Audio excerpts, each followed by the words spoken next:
खूपच गमतीशीर आहे. तर गुड मॉर्निंग. ईशा साळुंके. आज तुम्ही कशा बिनधास्त आल्या. तशी पूर्वी मी येऊ शकत नव्हते. घराच्या बाहेर पडायचं तर घरात सगळ्यांच्या परमिशन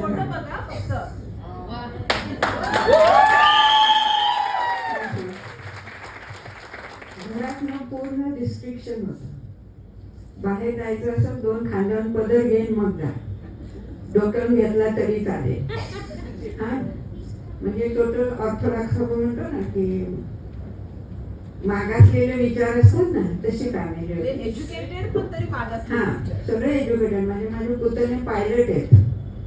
एज्युकेशन सगळ्यांचं चांगलं झालेलं आहे पण त्याचा व्यवहारात उपयोग फार कमी बायकांच्या बाबतीत. हा बरोबर आहे ना. तुमचं बायकांच्या बाबतीत जर विचारसरणीच विचित्र असेल तर नको वाटतं माझ्या वेळी.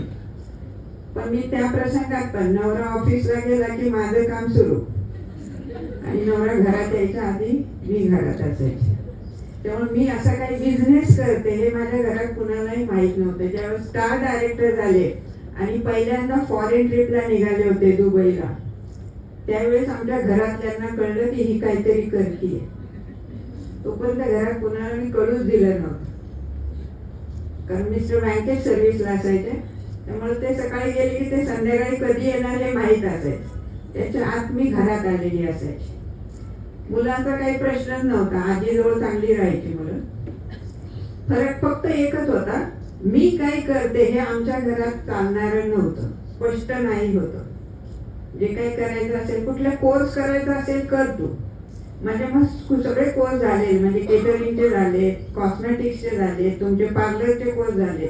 पण तू उठून बाहेर काही बिझनेस नाही. ते सगळ्याचा उपयोग घरात करायचा. तुला जे नॉलेज मिळते त्याचा उपयोग घरातल्यासाठी कर. घरातल्या डेव्हलपमेंटसाठी कर. तू उठून बाहेर जाऊन तुझी डेव्हलपमेंट नाही करायची.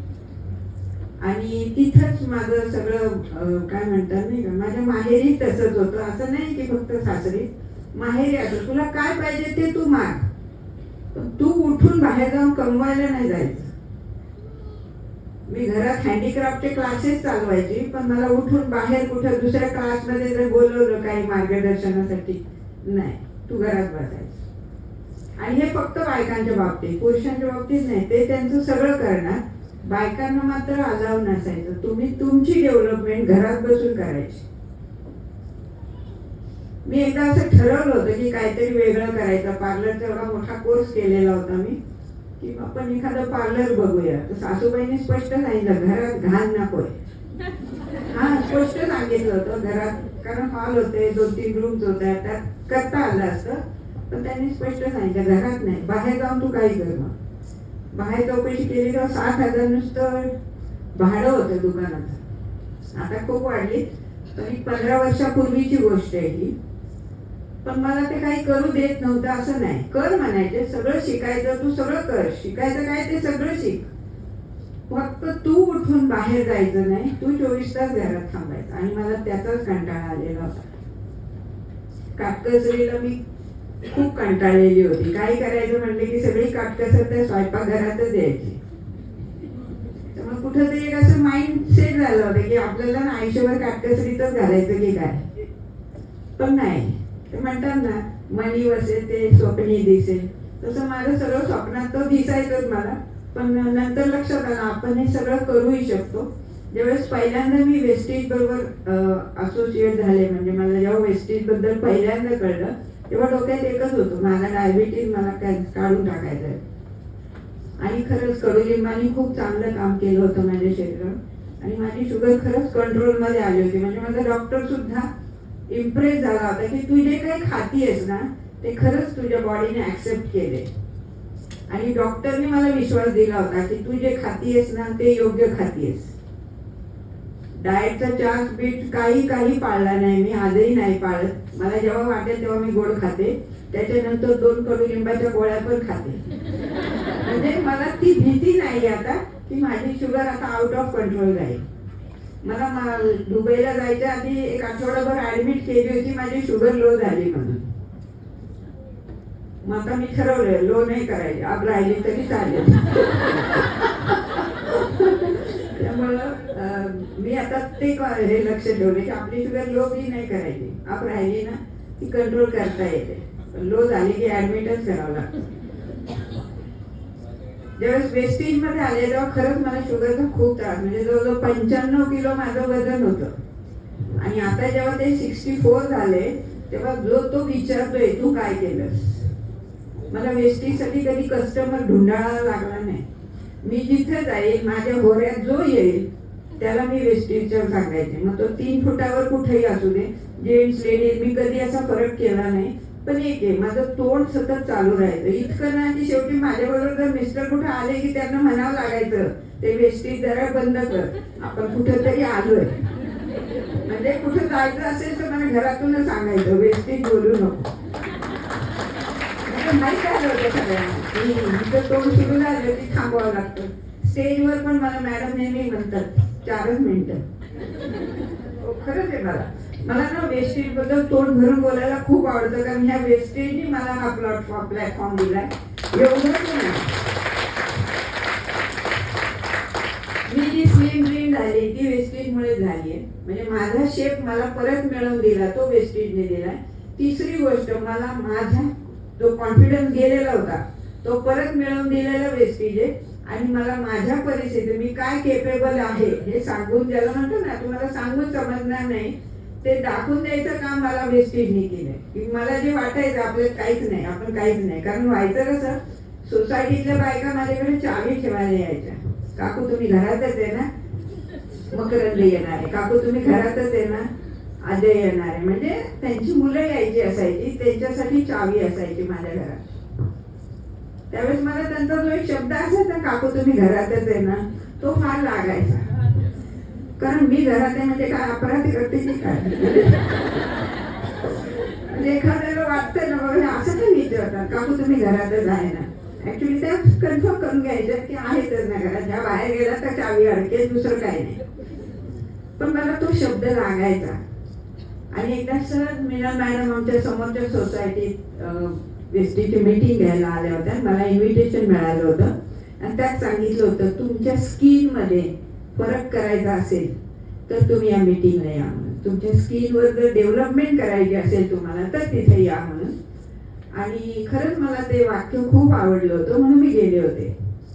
आणि तिथं गेल्यावर मी जेव्हा बायकांना बघितलं काय कसं आहे, त्याची बरोबर काही माहिती आपण इंटरॅक्ट करतो की नाही, तशी मी जेव्हा माहिती घ्यायला गेली तेव्हा कळलं की ही लोकच एज्युकेटेड आहेत. त्यांना नुसतंच सांगायचं म्हणून ही आलेली नाहीये, यांच्याजवळ काहीतरी नॉलेज आहे. नॉलेज म्हटलं की मी पळाले.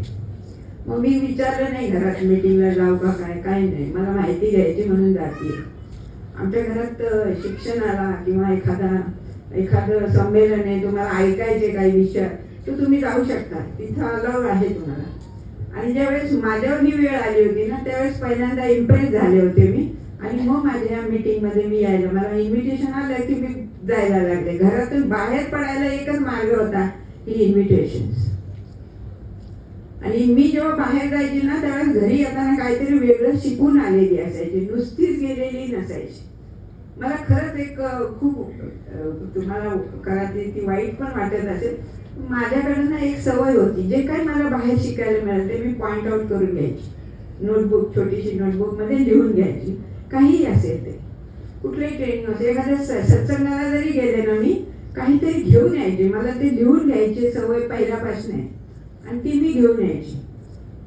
वेस्टेजमध्ये आल्यावर मला कळलं की इथे फक्त तुमचंच नाही, तुम्ही तुमच्याबरोबर तुमच्या आसपासच्या लोकांना पण डेव्हलप करू शकता. आणि मला तेच करायचं होतं माझ्या घरच्या लोकांबरोबर. मला बाहेर कुणाला डेव्हलप नव्हतं करायचं, मला माझ्याच घरातल्या लोकांमध्ये ना थोडा बदल करायचा होता. थोडीशी विचारसरणी बदलायची होती, जी खूप जुनी आहे ती जरा नवीन करायची होती, एवढंच. आणि त्यासाठी मी हा प्लॅटफॉर्म धरला होता. उद्देश एकच होता, कुठल्या तरी मार्गाने शुगर काढून टाकता येईल, आपण रिपेअर झालो की आपण इतरांनाही सांगू शकतो. आणि मी तेच केलं. आधी मी माझी शुगर कंट्रोल केली, मी माझं वजन ताब्यात घेतलं आणि मग मी इतरांना सांगायला गेले. ज्यावेळेस माझ्या डॉक्टरांनी कॉम्प्लिमेंट केलं ना, तुम्ही पहिल्यासारख्या दिसताय आता, त्यावेळेस मला कळलं की मी जे करतेय ना ते खरंच चांगलं करतेय. दुसऱ्यांवर नाही, पण मी माझ्यावर बदल करू शकत होते. वेस्टेजमध्ये आल्यावर माझं विचार तर बदललेच, पण माझं चालणं बोलणं एवढंच काय, माझी सिग्नेचर सुद्धा बदलली. माझी पूर्वीची सिग्नेचर होती ईशा इंद्रजीत साळुंके, आय साळुंके. पण वेस्टेज मध्ये आला माझी सिग्नेचर नुसती ईशा आहे, बाकी काही नाही. म्हणजे हा बदल मला तो खूप प्रकर्षाने जाणवला. कारण बँकेत गेला जेव्हा सही करायला लागायची ना, तेव्हा माझी सही जुनी असायची. ते म्हणायचे ही चालणार नाही, तुम्हाला जुनी सही करावी लागेल. त्यामुळे माझ्या लक्षात आलं की आपल्यात बदल काय झाला तो हा झाला. मग मिस्टरांनी पण एकदा त्यांच्या कुठल्या तरी फॉर्मवर सही करायला सांगितली होती बँकेनं. मी सही केली, ती माझी नेहमीसारखी ईशा म्हणून केली. पण ते म्हटले ही नाही चालणार, जुनी सही लागणार आहे. म्हणून मला ते आय साळुंके असं करावं लागलं. त्यावेळेस माझं नाव म्हणजे नुसतं इनिशियल होतं, स्वतःच असं काहीच नव्हतं. नावचं पण इनिशियल, नाव सुद्धा नव्हतं पूर्ण. आणि ते कुठे खटकायचं, त्यामुळे मी पूर्ण नाव लिहायचे माझं. मला माझं नाव फार आवडतं. नाही, खरंच चांगलं नाव आहे ते, ईशा देवी आहे, खूप छान. हा, खरंच चांगलं नाव, युनिक आहे ते. काही सगळ्यांचं कॉमन नाव नाही आहे ते, थोडंसं वेगळं आहे ना. मला आवडायचं ते नाव, म्हणून मला सगळं वाटायचं की काहीतरी असं आपले अख्खं नाव यावं. तो कुणी नुसती सिग्नेचर असायची. ईशा साळुंकेचं इंट्रोडक्शन ऐकताना पण ते असं दोनदा सांगतात, ईशा साळुंके. कारण त्यांना त्यांचं नाव खरंच छान आहे. वेस्टिजमध्ये आलो ना आम्ही, त्यावेळेस आमच्या असं कल्पना पण नव्हतं की आम्ही कुठला असा बिझनेस उभा करू किंवा आम्ही त्याच्यावर एवढं म्हणजे नंतर त्याच्यावर फार प्रेमातच पडलो आम्ही. एवढं वाढेल असं कधी वाटलं नव्हतं. पण जसं वेस्टिज आम्हाला मदत करत गेलं ना, तसं आमचं सगळं वेस्टिजकडे बघायचा जो आपला एक फोकस असतो ना, तो चेंज झाला होता. आणि तो चेंज सॉरी मध्ये इंटरप्ट करेन. ईशा मॅडमचं सक्सेस सेमिनार लवकरच कराडमध्ये होणार आहे. त्यामुळे ईशा मॅडमची अख्खी सक्सेस स्टोरी तुम्हाला कराडमध्ये सक्सेस सेमिनारला जरूर अटेंड करा. आता मी खूप वेळ नाही देऊ शकत आहे, कारण आपण जस्ट 5 मिनिट्स राहिले प्रोग्राम आपल्याला संपवण्यासाठी. 5 मिनिटात संपवायचं आहे. त्यामुळे एक्स्ट्रीमली सॉरी पण ईशा मॅडमचं सक्सेस सेमिनारला तुम्ही मॅक्सिमम लोकांना घेऊन जा. एक जो बदलाव त्या लेडीजच्या माइंड मध्ये होतो ना, तो खूप मॅटर करणार आहे. आणि not only ladies, for gents also. So make sure की ईशा मॅडमचं सक्सेस सेमिनारची डेट जेव्हा अनाऊन्स होईल, कराडमध्ये असणार आहे तो, तर तुम्ही तुमचं काय म्हणतात जेवढे ओळखीची लोक आहेत ना, घेऊन जातात इव्हेंटला. कराड असेल, अजून कुठे असेल तर तुम्ही घेऊन जा. बिकॉज जो बदलाव ईशा मॅडमने त्याच्या लाईफ मध्ये आणलाय, आणि फ्रॉम अ कन्झर्वेटिव्ह एज्युकेटेड पण कन्झर्वेटिव्ह फॅमिली मधून येऊन आज एक लिडिंग लेडी होणं, आज क्राऊड डायरेक्टर होणं, एक खूप मोठी अचिव्हमेंट आहे ती. बऱ्याचदा आपल्याला असं वाटत असतं ना की अशिक्षित लोकांच्या घरीच गडबड असते. असं काही नाहीये. गडबड ही गडबडच असते. ती तुम्ही मग शिक्षित असाल किंवा अशिक्षित असाल, काही नसतं त्याला. त्याच्यात तुम्ही डिफरन्शिएटच नाही करू शकत. त्यामुळे प्रॉब्लेम सगळीकडेच असतात. फक्त त्याला सोल्युशन कसं तुम्ही आयडेंटिफाय करताय त्याच्यावर तुम्हाला बघावं लागणार आहे. तर आज ईशा मॅडम इथे स्टेजवर आहेच. Thank you Isha ma'am. मी पुढे जाते, तुम्ही आज स्टेजवर. मी सगळे स्टार अँड अबव लेडीजला स्टेजवर इन्व्हाइट करते. प्लीज फटाकन या, भटकन या. All star and above ladies.